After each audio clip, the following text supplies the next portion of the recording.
முன்னாடியே package preserve பண்ணி வைக்கிறது இல்ல பாதுகாத்து வைக்கிறது அந்த மாதிரியான ஒரு கம்பெனியா தான் இருக்கும். கம்பெனியோட வைஸ் பிரசிடென்ட்டா 2 பேரும் லிகிட்ட வச்சிருப்பான். அதுல ஒண்ணு யாரா கூட முந்தைய இருந்து ஒரு பாக்ஸர் சுத்திட்டு இருப்பான் ஈவன் கரைவ். அவனும் என்னோட நம்ம ஹீரோ கூட ஃபர்ஸ்ட் எபிசோட்ல சண்டை போட்டுப்பாங்க. அவனையும் வைஸ் பிரசிடென்ட்டா மாத்தி வச்சிருப்பான். அந்த 2 பேரும் கம்பெனியோட வைஸ் பிரசிடென்ட் ஆயிட்டோம் அப்படிங்கறதுனால ஃபன் பண்ணிட்டு சுத்திட்டு இருப்பாங்க. லிகிட்ட அவனுக்கு என்ன வேணும் அப்படிங்கறதுல கிளியரா இருந்தா எதுக்காக இந்த கான்ட்ராக்ட்ல சைன் பண்ணா அப்படிங்கறது எல்லாத்தையும் கிளியரா பண்ணிட்டு இருப்பான். ஒரு நாள் லேட் நைட்ல வந்து லிகிட்ட ட்ரைனிங் எடுத்துட்டு இருக்கும்போது ஈவன் கரைவ் பாக்குறான். உனக்குமே தெரியும் கென்கன் டோர்னமெண்ட்ல கலந்துக்கிறதுக்காக தான் லிகிட்ட இந்த அளவுக்கு ட்ரைனிங் எடுத்துட்டு இருக்கா. அது மட்டும் இல்லாம டோர்னமெண்ட் எவ்வளவு டேஞ்சரானது அப்படிங்கறது எனக்கு தெரியும். அதனால கிட்ட கேட்பா நீ கஷ்டப்பட்டு ட்ரைனிங் எடுத்து அந்த லைஃப் ஆர் டெத் டோர்னமெண்ட்ல கலந்துக்கணுமா அப்படின்னு சொல்லி கேட்க அப்பதான் அவன் எப்படி ஃபீல் பண்றான் அப்படிங்கறத சொல்ல ஆரம்பிக்கிறான். பொறுத்த வரைக்கும் தன்னை விட யாராட்டும் ஸ்ட்ராங்கா இருந்தாலே அவங்கள பீட் பண்ணிட்டு அவங்களோட பிளேஸ் எடுக்கிறதுக்கு ஆசைப்படுவான். சோ எனக்கு வந்து இந்த கென்கன் டோர்னமெண்ட் வந்து யூஸ்ஃபுல்லா இருக்கும். எனக்கு என்ன வேணும் அப்படிங்கறத அச்சீவ் பண்றதுக்கு அப்படின்னு சொல்ல இவனும் புரிஞ்சுக்கிறான். அப்படியே அந்த சீனை கட் பண்ணிட்டு இங்க நெக்ஸ்ட் மேட்ச் ஸ்டார்ட் பண்ண ஆரம்பிச்சிட்டாங்க. இதுதான் 15th ரவுண்டு. ஒரே ஒரு ரவுண்ட் தான் இருக்குது. 15th ரவுண்ட்ல யார் போட்டு போட போறான்னா நம்ம லிகிட்டோ தான் போட்டு போட போறான். லிகிட்டோவுமே இன்ட்ரோடியூஸ் பண்ண அவன் எப்பவும் போல தான் சேர்ஃபுல்லா அந்த அரேனாக்குள்ள வருவான். லிகிட்டோவை ஏத்தி யார் சண்டை போட போறா அப்படிங்கறத பாக்கணும்ல. அதனால குரோக்கி அப்படிங்கிற ஒருத்தர் இன்ட்ரோடியூஸ் பண்றாங்க.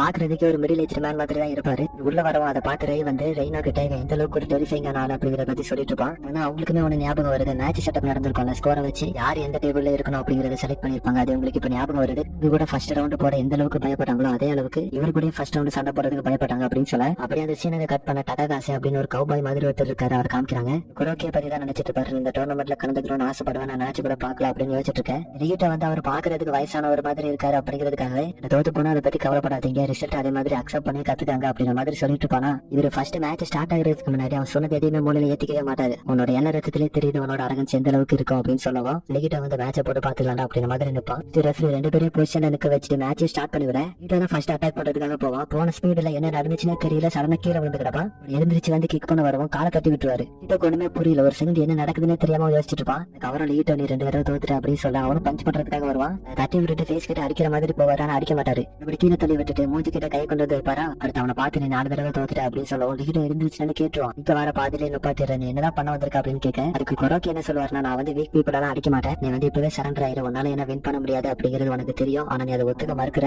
இதுகிட்டனா உனக்கு நல்லது அப்படின்னு லிகிட்ட ரொம்பவுமே அண்டர் எஸ்டிமேட் பண்ணி சொல்லுவான். லிகிட்டோக்கு கடுப்பாயிரு. எல்லாருமே என்ன வீக்கா தாண்டா பாக்குறீங்க அப்படின்னு சொல்லிட்டு அடிக்க வர ஏதோ குழந்தை அடிக்க வந்தா தடுக்கிற மாதிரி கையை கொண்டு வந்து முன்னாடி வைப்பாரா. அவரோட கைப்பட்டதான் கொஞ்சம் திணறுவான். ஆனா அவரோட ஷேட்டை பிடிச்சு நெஞ்ச கீறி விட்டுட்ட. குரோக்கிக்கு இது வந்து கொஞ்சம் ஆச்சரியமா தான் இருக்கும். அதனால லிகிட்டோவை பார்த்து அவனை பத்தி என் கிட்ட இருக்கிற அபிப்பிராயத்தை கொஞ்சம் சேஞ்ச் பண்ணணும் அப்படின்னு சொல்ல லிகிட்ட வெளியே அவர்கிட்ட நீ வந்து மாத்தி ஒரு பிரயோஜனமே இல்ல, ஆல்ரெடி லேட் ஆயிடுச்சு அப்படின்ற மாதிரி சொன்னாலும் இதுக்குள்ள அவர் மேல யூஸ் பண்ண அந்த ரேசர் டெக்னிக்கை பத்தி தான் யோசிச்சுட்டு இருப்பான். ரேசர் டெக்னிக் ஒர்க் ஆகுதுன்னா நான் வின் பண்றதுக்கான சான்ஸ் இருக்குது. ஆனா நான் கட் பண்ண டெப்த் தான் கம்மியா இருக்குது. இதுக்கு மேல என்னால பின்னாடி வர முடியாது. இருக்கக்கூடிய ஒரே சாய்ஸ் முன்னேறி போகிறது அப்படின்னு சொல்லிட்டு அடிக்க போக போனதுமே அவரோட லேசர் டெக்னிக் தான் யூஸ் பண்ண ட்ரை பண்ணுவான். அதுல இருந்து அவர் மிஸ் ஆகும் ஒரு கிக் லேண்ட் பண்ணுவான். அதை அவர் தடுத்துட்டு அவனோட காலை தட்டி விட்டுருவாரு. கீழே வந்து லிகிட்டோட மூஞ்சிலே ஒரு பஞ்ச் பண்ணலாம் போக மிஸ் லிகிட்டோட மூஞ்சி செதறி இருக்கும். ஒரு வரையே தப்பிச்சிட்டான். மேட்ச் சவடா மானிட்டர்ல இருந்து ரொம்பவே பதட்டத்தோட பாத்துட்டு இருப்பான். லிகிட்டோவும் சவடாவும் ஸ்கூல்ல இருந்தே ஃப்ரெண்ட்ஸ் ஆன அவங்க 2 பேரும் எப்பவுமே மாத்தி மாத்தி காமிச்சிக்கிறது கிடையாது. எப்போ 2 பேரும் மீட் பண்ணாலும் சண்டை போடுறதாவே தான் இருந்திருக்காங்க. இது எல்லாத்தையும் சவடா யோசிச்சு பார்த்துட்டு எனக்கு ஒரு பயம் இருக்குது. லிகிட்டோ தோத்துருவான். அவனு இருந்தாலும் ஜெயிக்காம திரும்ப வரக்கூடாது லிகிட்டோ அப்படின்னு யோசிச்சுட்டு இருக்கேன். இப்போதைக்கு லிகிட்டோட இருக்கக்கூடிய ஹோப்பி அவரோட ரேசர் டெக்னிக் தான். அதனால அதை வச்சு அவர் வீட் தீரலாம் அப்படின்னு ட்ரை பண்ணிட்டு இருக்கேன். அவர் அதுல இருந்து மிஸ் ஆயிட்டே தான் இருப்பாரு. ஆனா 1-2 படம் தான் செய்து லிகிட்டோட காலை தட்டி விடுவார். ஆனா லிகிட்டோ வந்து அவரோட பேலன்ஸ் லூஸ் பண்ண மாதிரி தெரியல. 2 கிக் பண்ணுவான். அதிலே குரோக்கி வந்து கொஞ்சம் பின்னாடி போடுவாரு. லிகிட்டோ அவனோட ஃபுல் ஃபோர்ஸ் கொடுத்து அடிக்கலான்னு வர சடனா ஒரு மயான அமைதி அவனோட 4 ஆர்ம்ஸ்லயும் லெஃப்ட் சைட் செஸ்ட்லயும் குரோக்கியோட கையிறங்கி இருக்கும். உன்னோட கெப்பாசிட்டி என்ன அப்படிங்கிறது தெரியாம என் கூட சண்டை போட வந்துட்டேன். அதனாலதான் அவனை வீக்குன்னு சொன்னேன்னு சொல்லிட்டு லிகிட்டோட உடம்புல இருந்து அவர் கையெடுக்க அப்படியே அந்த சீனுங்க கட் பண்ணிட்டு குரோக்கி யூஸ் பண்ணக்கூடிய அந்த மார்ஷல் ஆர்ட்ஸ் டெக்னிக் என்ன அப்படிங்கறத சொல்ல ஆரம்பிக்கிறாங்க. அவரோட மார்ஷல் ஆர்ட்ஸ் ஸ்டைல் அப்படிங்கிறது ட்ரெடிஷனலா இருக்கக்கூடிய கராத்தே, சைனீஸ் கெண்டே அப்படின்னு எல்லா கராத்தே ஸ்டைலும் கலந்ததா தான் இருக்கும். அதுலயும் முக்கியமா அவங்களோட பாடியை ஸ்ட்ரென்தனிங் பண்றதுக்காகவே பல ட்ரைனிங் போவாங்க. இதுதான் கைவான் அப்படிங்கிற டெக்னிக்னு சொல்லிட்டு பிரசன்ட் வர அவரோட அந்த 2 கையுமே லிகிட்டோட உடம்புல இருக்கும்ல அதை எடுத்துட்டு லிகிட்டோட செஸ்ட்ல ஒரு பஞ்ச் பண்ணி அனுப்பிடுவாரு. இந்த செரிஃப் மாதிரி இருந்தாருல அவர்லாம் அவ்வளவுதான் மேட்ச் முடிஞ்சிருச்சு அப்படிங்கிற மாதிரி யோசிக்க குரோக்கி என்ன சொல்லுவாருன்னா கென்கன் டோர்னமெண்ட்ல இன்ட்ரெஸ்டிங்கா இருக்கும் அப்படின்னு கேள்விப்பட்டனாலதான் நான் பார்ட்டிசிபேட் பண்றதுக்காகவே வந்தேன். இது ரொம்பவே போரிங்கா இருக்கு அப்படின்ற மாதிரி சொல்லிட்டு லிகிட்டோ கிட்ட வரேன். கருது சவட கத்திட்டு இருப்பான். லிகிட்டோ எந்திரா இல்ல நான் உன கொல்லாம விட மாட்டேன் அப்படின்ற மாதிரி கத்திட்டு இருக்கேன். அவனாவை பிடிச்சு வச்சிருக்கிற ஃபியூஸா டாக்டர் இருக்குமே தெரியுது குரோக்கி எந்த அளவுக்கு டெரிஃபிங்கான ஒரு ஆளுன்னு. லிகிட்டோ வின் பண்றதுக்கு இங்க எந்த ஒரு வாய்ப்புமே இல்ல அப்படின்ற மாதிரி இவங்க யோசிக்க குரோக்கி நான் என்னோட ஃபுல் ஸ்ட்ரென்த் யூஸ் பண்ணி நான் உன்னை இப்போ முடிச்சிடறேன் அப்படின்னு சொல்லிட்டு ரெடி ஆயிட்டு இருப்பானா. அட்டாக் பண்ண வரவும் லிகிட்டோ இங்க அவ்வளவுதான் எல்லாம் முடிஞ்சிருச்சு அப்படின்னு யோசிக்கும். டைம் எல்லாம் ஸ்லோவான மாதிரி அவனுக்கு ஃபீல் ஆகும். பல தாட்ஸ் வந்துட்டு போகுது அவனோட மைண்ட்ல. இது எல்லாமே 1 செகண்ட் ப்ராசஸ் தான். நிறைய யோசிப்பான் அவ்வளவுதான் எல்லாம் முடிஞ்சிருச்சானு. பட் கடைசி செகண்ட்ல என்ன முடியலடா அப்படின்னு அடிக்கலான்னு போக அவனோட பஞ்சுமே அவரோட ஃபேஸ் கிட்ட வந்துடும். அந்த இடம் பிளாக் அவுட் ஆக லிகிட்டோ வந்து ஒரு டேபிள் இருந்து முடிக்கிறான். அவனோட பாடி ஃபுல்லாவே பேண்டேஜ் சுத்தி இருக்கும். கிட்ட ஒக்குபா அப்படிங்கிற ஒரு ஃபைட்டரும் புக் படிச்சுட்டு இருப்பான். அடனா முடிச்சது இவனுக்கு எங்க இருக்கிறோம் அப்படிங்கிறது புரியாம சுத்தி சுத்தி பாத்துட்டு இருக்க. ஃபைட்டர் தான் சொல்லுவான் பேனிக் ஆகாத நீ வந்து வெயிட்டிங் ரூம்ல தான் இருக்கிற. டிக்கெட் ரூம் வந்து ஃபில் ஆயிடுச்சு அதனாலதான் உன்னை இங்கே சேர்த்திருக்காங்க அப்படின்ற மாதிரி சொல்லுவோம். இப்ப அதெல்லாம் முக்கியம் இல்ல அவனோட கண்ணை பார்த்தாலே தெரியும் மேட்சோட ரிசல்ட் என்ன அப்படின்னு அவன் கிட்ட கேட்க வரேன். அந்த வேட கூட ஃபுல்லா முடிச்சிருக்க மாட்டான். பட் ரிசல்ட் என்ன அப்படிங்கறது அவனுக்கே புரிஞ்சிருக்கு. அப்பனா கிட்ட இந்த ஃபைட்டர் என்ன சொல்லுவான் சொல்லுவானா, இப்ப போட்டல ஃபைட் ஒரு பெருசுகிட்ட அவரோட ஸ்ட்ரென்த் வந்து ஃபேங்குக்கு ஈக்குவலா சொல்லுவாங்க. அதனால தோத்து போனதை நினைச்சு கவலைப்படாத. என்னோட நிலைமையை கம்பேர் பண்ணி பார்க்கும்போது உன்னோடதெல்லாம் ஒண்ணுமே இல்ல. என்னோட ஃபர்ஸ்ட் ரவுண்ட் அந்த மான்ஸ்டர் ஃபேங்கு கூட எனக்குலாம் இங்க இருந்து தப்பிச்சு போனா போதும் அப்படின்ற மாதிரி தான் இப்போதைக்கு என்னோட மைண்ட் செட்டே இருக்குது அப்படின்னு அவனோட நிலைமையை எடுத்து சொன்னாலும் லிகிட்டோக்கு வந்து இது கன்வின்சிங்காவே இல்ல. எதா இருந்தாலும் நான் தோத்து போனது அப்படின்னு அவனோட டிஃபிட்டையும் அக்செப்ட் பண்ணிட்டு வெளியே நடந்து போக கேட்பான், இந்த கண்டிஷன்ல வெளியே போக போறியாடா, என்ன எல்லாத்தையும் மறந்துட்டியாரா அப்படின்னு மாதிரி கேட்க, அதே நினைச்சிட்டு இருக்கிறனால என்ன நடக்க போகுது, ஏதாவது பொண்ணு கூட டைம் ஸ்பெண்ட் பண்ணாவது எல்லாம் மறந்து போயிடும் அப்படின்ற மாதிரி சொல்லிட்டு அக்கியாமா யமாஷிட்டா இவங்க 2 பேரும் ஏதாவது ரீசன் கேட்டா என்ன சொல்றது அப்படின்னு சொல்லி யோசிச்சுட்டு போவான். புக் படிச்சிட்டு இருக்கான், அவனுக்குமே தெரியுது போய் தான் சொல்லிட்டு போறான்னு. வெளியே வந்து லிகிட்ட இது எல்லாத்தையுமே யோசிச்சு பார்த்துட்டு கதறி அழுதுட்டு இருப்பான். தன்னோட ப்ராமிஸ் எதையுமே நிறைவேற்ற முடியலன்னு சொல்லிட்டு இந்த சீனை கட் பண்ண சென்னை கூப்பிடுறதுக்காக அக்கியாமாவே இருப்பாங்களா. அந்த சென்னை பார்க்க எப்பவும் போல நார்மலா இல்லாம கொஞ்சம் வித்தியாசமாவே இருப்பான். நோகி அவர் கீழே 3 பிளேஸ் வச்சிருந்தாரு, அதுல ஒருத்தன் தோத்து போயிட்டான். டொக்கிட்டா வின் பண்ணுவாரா இல்லையா அப்படிங்கிறது கன்ஃபார்ம் கிடையாது. இப்போதைக்கு ரிங் மட்டும் தான் இருக்காரு. நம்ம தான் ஏதாவது பண்ணி ஆகணும் அப்படின்னு சொல்லிட்டு யோசிச்சுட்டு இருக்கேன். யோசிச்சு ரியல் எஸ்டேட் ஓனர் இருப்பார்ல, அவரை கூட்டுறதுக்காகவே ஒரு அசாசின் அனுப்பி விட்டுருப்பாரு நோக்கி. அந்த அசாசின் இவரோட பாடி கார்ட்ஸ் 2 பேர் அடிச்சு படுக்க போட்டுருப்பாங்க. அப்படியே நம்ம ஸ்டேடியத்துக்குள்ள வந்தோம்னா எம்எஸ்டா கொஞ்சம் பதட்டத்தோடய நம்ம ஹீரோ கிட்ட வந்து கேட்பாரு, இந்த மேட்ச்ல வின் பண்ணிடுவாரா, தோத்தா என்ன ஆகுறது அப்படின்ற மாதிரி கேட்பாரு. ஏன்னா நோகி கதை முடிஞ்சாலும் இவரோட கதை முடிஞ்ச மாதிரி தானே, அதனால ஒரு பதட்டத்தோட கேட்டுட்டு இருப்பாரா. அதுக்கு நம்ம ஹீரோவா அவனோட ஸ்ட்ரென்த் அட்மிட் பண்றது எனக்கு பிடிக்காதுதான், அவனும் ஒரு நல்ல ஃபைட்டர் தான், வின் பண்ணிடுவான் அப்படின்ற மாதிரி சொல்ல சயக்காவும் சென்னை இன்ட்ரோடியூஸ் பண்ணுவாங்க. சின்ன சீரியஸா உள்ள நடந்து வந்துட்டு இருக்கேன். சரி சயக்காவை பார்த்த உடனே, நீ வந்து நம்ம பெருசோட பொண்ணு தானே, நீ ரொம்ப வளர்ந்துட்டியா அப்படின்னு சொல்லிட்டு அவகிட்ட பேச போக அவளுக்குமே இவரை தெரிஞ்சிருக்கு, இதுக்கு முன்னாடி ஃப்ரெண்ட்ஸ் போல அவகிட்டவே அடல்ட் இருக்காங்களே அவங்களோட அட்வென்ச்சர் என்ன அப்படின்னு சொல்லி காமிக்கிட்டான்னு வேற ஒரு மீனிங்ல கேட்பாரு. சயக்காக்கு அவர் என்ன மீன் பண்றாரு அப்படிங்கறதே தெரியல. அதனால நம்ம என்ன பண்ண போறோம் அப்படின்னு சொல்லிட்டு சரி விடுங்க நான் அடுத்த இன்ட்ரோடியூஸ் பண்ணணும் அப்படின்னு சொல்லிட்டு போக ரியல் எஸ்டேட்டை ரீப்ரசென்ட் பண்ணி சண்டை போட வர ஃபைட்டருமே இன்ட்ரோடியூஸ் பண்ண போறாங்க. அப்படி இன்ட்ரோடியூஸ் பண்ண பிறகு ஃபைட்டர் வருவாரு பார்த்தா இது ஒரு வயசான உள்ள நடந்து வந்துட்டு இருப்பாரு. சயக்காக ஒண்ணுமே புரியல, நீங்களும் இங்க வரக்கூடாது தாத்தா அப்படின்னு சொல்லிட்டு அனுப்பி விடலாம் போக தாத்தா மாதிரி இருந்தவன் சடனா மாடு மாதிரி மாறி இருப்பானா. இதை பார்த்து எல்லாருமே ஆச்சரியப்பட்டு இருக்கேன்.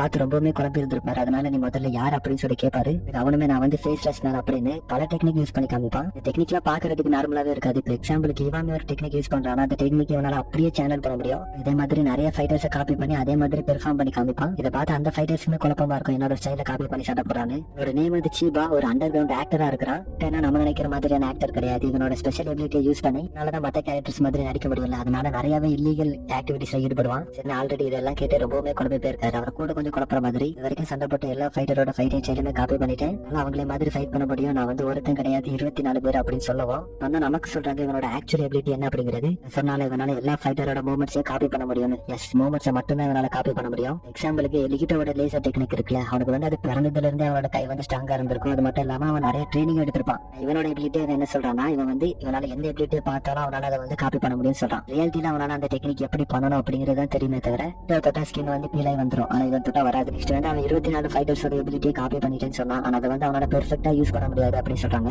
எதுக்காக இது எல்லாத்தையுமே சென் கிட்ட மாத்தி சொல்லணும்னா ஆப்னோட ஃபர்ஸ்ட் ஒரு பயத்துக்குள்ள உள்ளாக்க வைக்கிறதுக்காக தான். இப்படி அவனோட எபிலிட்டிஸ் டெக்னிக்ஸ் எல்லாத்தையுமே எக்ஸ்பிளைன் பண்ணிட்டு மேட்ச் ஸ்டார்ட் ஆக போகுவான். வேற ஒருத்தரோட கராத்தே டெக்னிக் ஒன்று யூஸ் பண்ணுவான். அந்த டெக்னிக்கை கண்டுபிடிச்சவர் வந்து ஆல்ரெடி இறந்து போயிட்டாரு. சென் யோசிப்பாரு இவனால இறந்து போனவங்களோட டெக்னிக்கை கூட காப்பி பண்ண முடியுமான்னு. மேட்ச் ஸ்டார்ட் ஆகி வந்து நல்லாவே சண்டை போட்டுட்டு இருப்பான். மேட்சோட உடையில கூட எல்லாரோட டெக்னிக்கும் மாத்தி சண்டை போடுவான். சண்டை போட்டுட்டு இருந்தாங்க. திடீர்னு சென்னோட கையை பிடிக்கும். அவனோட ஒரு விரல மட்டுமே பிடிச்சு அவனோட ஃபுல் பாடியை கண்ட்ரோல் கொண்டு வந்து அவனை முட்டியும் போட வச்சிருவாரு. வந்து ஒண்ணுமே புரியல, இதெல்லாம் செகண்ட்ல நடந்துரும். என்னன்னு தெரியாம முடிச்சிட்டு இருப்பான். அவனோட ஃபேஸ்ல 3 ஸ்ட்ரைக் கொடுத்து நாக் டவுன் பண்றாரு. அதே சமயத்துல வின் ஆகிறாரு. மத்தவங்களை பொறுத்த வரைக்கும் சென் வந்து ஒரு நல்ல ஃபைட்டர், வின் ஆயிட்டாரு அப்படின்ற மாதிரி தோணலாம். கார்த்திக் அங்க இருந்து யோசிச்சுட்டு இருப்பான் சீபா என்ன தப்பு பண்ணான்னு. சீபா வந்து சென்னோட கையை பிடிச்சதான் ஒரு மிகப்பெரிய தப்பு. ஏன்னா சென் வந்து அவரோட ஓன் ஸ்டைல் யூஸ் பண்றாரு. ஏன்னா அக்கீடோ அப்படிங்கிற ஒரு டெக்னிக் இருக்கு. இது வந்து பாக்கில ஆக்கி அப்படிங்கிற ஒரு டெக்னிக் இருக்குல்ல, அதுக்கு சிமிலரா இருக்கும். அந்த டெக்னிக் யூஸ் பண்றதுக்கு இவனே வலுவகுத்து கொடுத்துட்டான். இவன் தோத்து போனதுக்கு காரணம் இவன் பண்ண ஒரு சின்ன மிஸ்டேக் தான் அப்படின்னு சொல்ல அப்படியே அந்த சீன் இங்க கட் பண்ண நோகி இருக்காரு. அவர் வந்து ரியல் எஸ்டேட் ஓனரை பாக்குறதுக்காக போயிருப்பாரு. மேட்ச்ல தோத்து போயிட்டாரு இல்லையா, அதனாலே நம்ம நோக்கியை பார்த்து நான் அவனை சும்மா விட மாட்டேன், உன்னை கண்டிப்பா ஏதாவது பண்ணுவேன் அப்படின்ற மாதிரி பேசிட்டு இருக்கேன். இங்க ரொம்ப கூட அவனை பார்த்து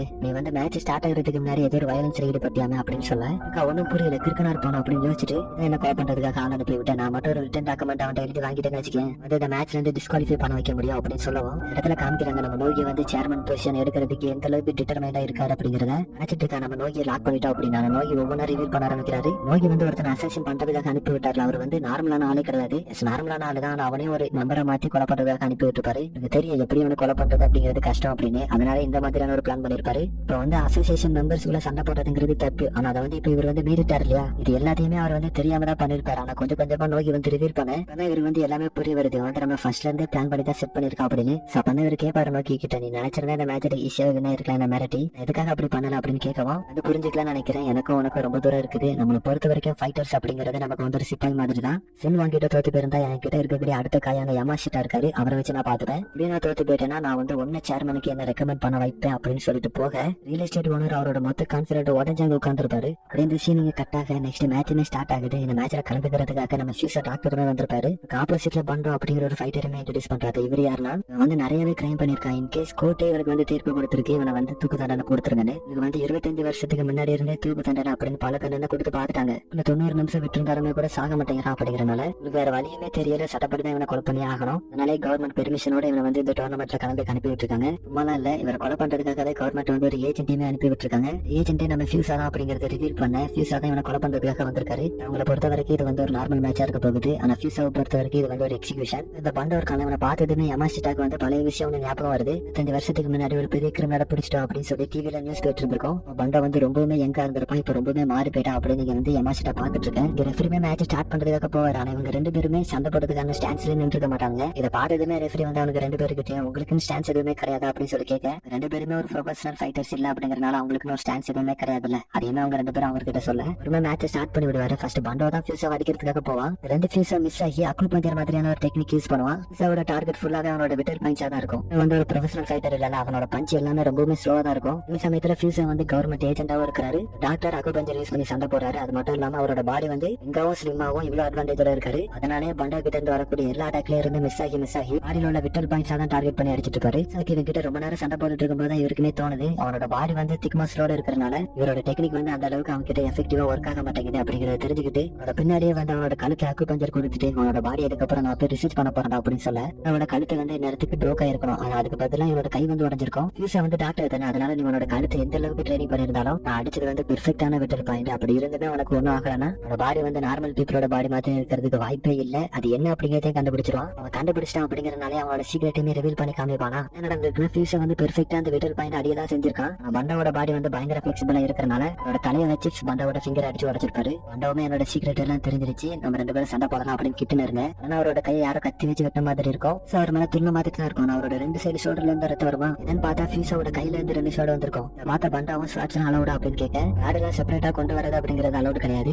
நான் என்னோட பாடியை எனக்கே சர்ஜரி பண்ணி நான் வந்து இது எல்லாத்தையும் என்னோட பாடிக்குள்ள இன்செர்ட் பண்ணிருக்கேன். என்னோட பாடி பார்ட்ஸ்ல ஒன்னாதான் இப்போதைக்கு கவுண்ட் ஆகும். அதனால இது வந்து இல்லீகல் கிடையாது அப்படின்னு சொல்ல எல்லாத்தையுமே நம்ம பெருசுங்க இருந்து கேட்டுட்டு தான் இருப்பாரு. அவன் இப்ப என்ன சொன்னா ஆனா அது எனக்கு பிடிச்சிருக்கு அப்படின்னு சொல்லிட்டு இருப்பாரு. ஃபியூசர் வந்து அவர்கிட்ட இருக்கக்கூடிய சாடை வச்சு பண்டாவை அட்டாக் பண்ண ட்ரை பண்ணிட்டு இருக்கேன். அப்பதான் தோணுது அவனோட கை உடஞ்ச போதுமே கூட அவன் எதுவுமே ரியாக்ட் பண்ணல. அவனோட கையில இருந்து சாடு வந்திருக்கு. ஆனா அவன் எந்த ஒரு பெயினுமே ஃபீல் பண்ண மாதிரி தெரியல. உண்மையாவே பெயினே கிடையாது அப்படிங்கிற ஒரு சந்தேகமா அவருக்கு வர ஆரம்பிக்குது. என்னன்னா ஃபியூசர் வந்து அந்த சாடுக்கு மட்டுமே சர்ஜரி கண்டக்ட் பண்ணல, அவனோட பாடியில இருந்து பெயின் வரக்கூடாது அப்படிங்கிறதுக்குமே ஒரு சர்ஜரி கண்டக்ட் பண்ணிருக்காரு. பண்டா வந்து எப்படி அடிச்சாலுமே இவர் வந்து எந்த ஒரு பெயினுமே ஃபீல் பண்ண மாட்டாரா. ஆனா அவர்கிட்ட இருக்கக்கூடிய சாடை வச்சு பண்டாவோட செஸ்ட கிழிச்சு விட்டுருவாரு.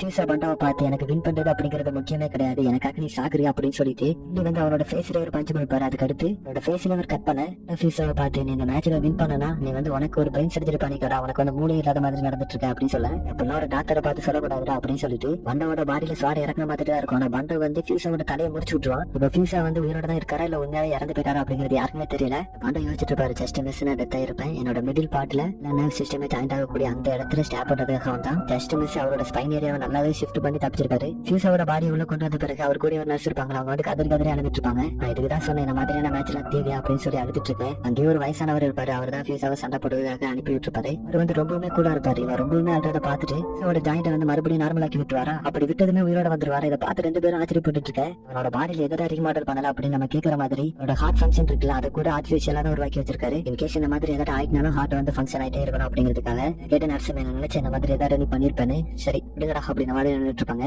அந்த பெருசுமே ஃபியூசர் கிட்ட கேட்பாரு அவனோட நிலைமை என்னாச்சு அப்படின்னு. போன அந்த ஃபைட்டருக்கு வந்து கொஞ்ச நேரத்துல அவனோட பாடி வந்து ஏதோ பண்ண ஆரம்பிக்குது. என்னன்னா ஃபியூசர் வந்து இந்த ஃபைட்டுக்கு வரதுக்கு முன்னாடி அவரோட பாடியில வந்து ஏதோ ஒரு வைரஸ் வந்து இப்ப பண்ணிட்டு தான் வந்திருக்காரு. போன்ல இருந்து ஸ்வாட் எடுத்தாருல அந்த ஸ்வாட்ல வந்து அவரோட பிளட் இருந்திருக்கும். பிளட் அவனோட பாடிக்குள்ள போய் அஃபெக்ட் பண்ண ஆரம்பிச்சிருக்கு. இதெல்லாம் கேட்ட நர்ஸ் வந்து அப்போ உங்களுக்கு எதுவும் ஆயிராதா அப்படின்னு சொல்லி கேட்க எனக்கு ஒன்னு ஆகுது, நான் ஆல்ரெடி ஆன்டிபாடி கண்டுபிடிச்சிட்டேன் அப்படின்னு சொல்லலாம். பண்டா வந்து இந்த ஐஸ்லாண்ட்ல இருக்கக்கூடிய ஏதாவது ஒரு மெடிக்கல் ஃபெசிலிட்டியில இதுக்கான கியூரை கண்டுபிடிச்சிட முடியாது அப்படின்னு சொல்லி யோசிப்பான். இந்த சின்ன ஐஸ்லாண்ட்ல இதுக்கான கியூரை கண்டுபிடிக்க முடியுமா அப்படின்னு சொல்லி யோசிச்சுட்டு அந்த இடத்துல பெண்டா வந்து அவரோட உயிரை விட்டுற மாதிரி காமிச்சாங்க. 25 வருஷம் கழிச்சு எக்ஸிபிஷன் அப்படிங்கிறது சக்சஸ்ஃபுல்லா முடிஞ்சிருச்சு அப்படின்னு சொல்லி போட்டு முடிக்கிறாங்க.